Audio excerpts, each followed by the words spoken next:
Bismillah, Assalamualaikum warahmatullahi wabarakatuh. Saya Nur Khairiyah Tauruk dari kelas 12 MIA. Saya ingin menjelaskan materi mengenai alkali untuk memenuhi tugas saya mata pelajaran kimia. Yang pertama ada pengertian alkali. Alkali adalah suatu garam ionik basa dari suatu unsur kimia, alkali logam atau alkali tanah. Nah, golongan alkali adalah unsur-unsur dalam golongan 1A pada sistem periodik. Kedua, unsur-unsur alkali. Nah, di sini dapat kita lihat pada gambar periodik yang mana di golongan 1A ada H hidrogen, Li litium, Na natrium, K kalium, Rb rubidium, Cs cesium, Fr francium. Nah, yang ketiga, konfigurasi elektron.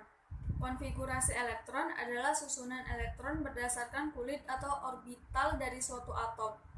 Jadi ada dua cara menyatakan konfigurasi elektron, tapi konfigurasi elektron berdasarkan orbital atom. Nah, dapat kita lihat pada gambar, yang mana ini adalah urutan tingkat energi kulit dan subkulit atau suatu atom. Ada 4 subkulit yaitu S, P, D, dan F. Dan angka sebelum subkulit menunjukkan kulit.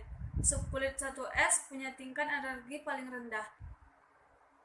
Lalu naik ke subkulit 2S, 2P, 3S, 3P, sampai terakhir yang paling tinggi 8S. Pastinya elektron yang bisa mengisi subkulit tertentu juga terbatas. Elektron yang mengisi subkulit ini dituliskan dalam bentuk perangkat subkulit S. Maksimal terisi 2 elektron, S pangkat 2, P terisi 6 elektron, P pangkat 6. D terisi 10 elektron, D pangkat 10. Dan F terisi 14 elektron, F pangkat 14. Yang selanjutnya sifat-sifat unsur. Yang pertama, ringan dan lunak atau mudah diiris. Yang kedua, energi ionisasi kecil. Semakin ke bawah akan semakin kecil. Yang ketiga, dapat larut dan cairan amoniak. Larutannya berwarna biru dan merupakan penghantar listrik yang lebih baik dari larutan garam. Yang keempat, memberikan spektrum warna yang khas. Litium berwarna merah karmin, natrium berwarna kuning, kalium berwarna ungu, dan rubidium berwarna merah. Nah, yang terakhir, jika disinari cahaya dapat memancarkan elektron atau sifat ini digunakan pada efek volot listrik. Yang kelima, reaksi alkali. Reaksi alkali terbagi lagi menjadi 3. Yang pertama, logam alkali bereaksi dengan H2 menghasilkan garam hidrida atau LH. Contohnya, 2Na tambah H2 akan menjadi 2NaH atau natrium hidrida. Yang kedua, logam alkali bereaksi dengan halogen X2 menghasilkan garam halida atau LX. Contohnya, 2Na tambah Br2 akan menjadi 2NaBr atau natrium bromida. Yang ketiga, logam alkali bereaksi dengan oksigen menghasilkan senyawa oksida, peroksida, dan superperoksida. Senyawa oksida adalah senyawa di mana bilox nolnya sama dengan -2. Senyawa peroksida bilox nolnya sama dengan -1. Nah, superperoksida bilox nolnya sama dengan -1/2.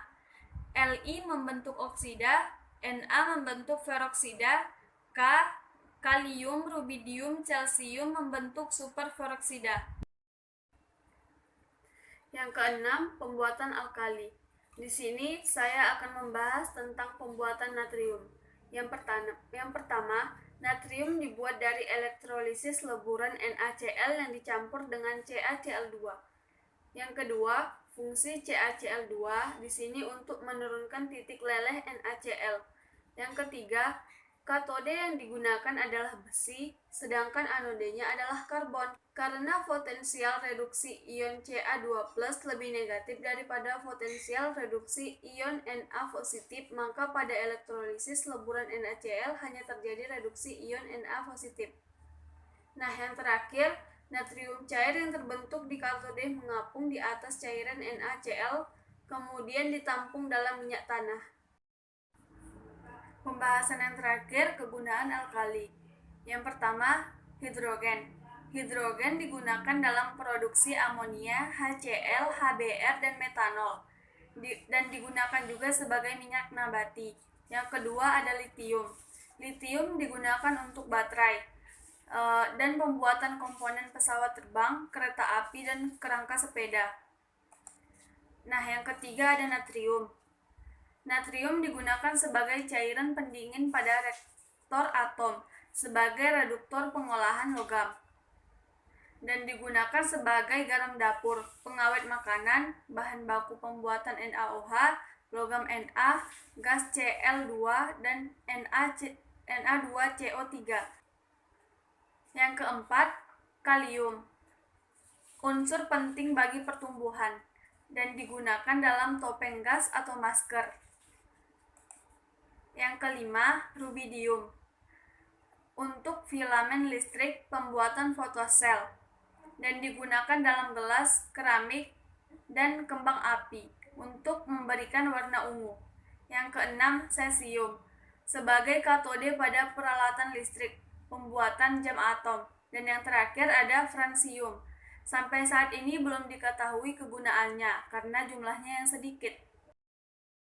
Sekian dari penjelasan saya ucapkan terima kasih. Assalamualaikum warahmatullahi wabarakatuh.